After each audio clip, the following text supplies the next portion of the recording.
fly to Turkey and jump off a boat? Okay. Okay.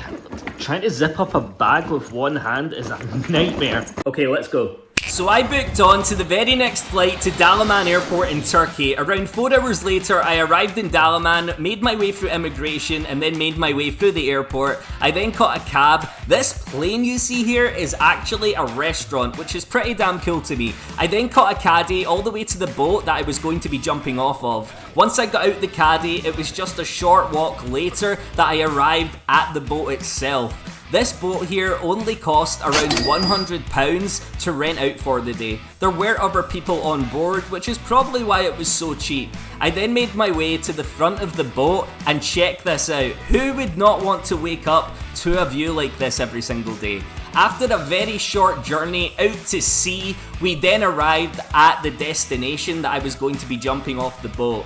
This little guy here got in his speedboat to go tie the main boat itself up so we wouldn't float away out into the ocean. But anyway, it's now time to jump into the ocean.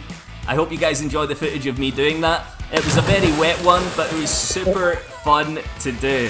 I had a blast jumping off this boat. So much so that I had to do it another few times just to make the most of this experience. This time round, I worked on my dives, which are pretty damn awful. I then dried off for a bit before heading back to the UK, so we caught a cab back to the airport and we then hopped back on a flight to Scotland. And yeah, this was my experience of flying to Turkey in 24 hours and jumping off a boat. I hope you guys enjoyed this video. See you in the next one.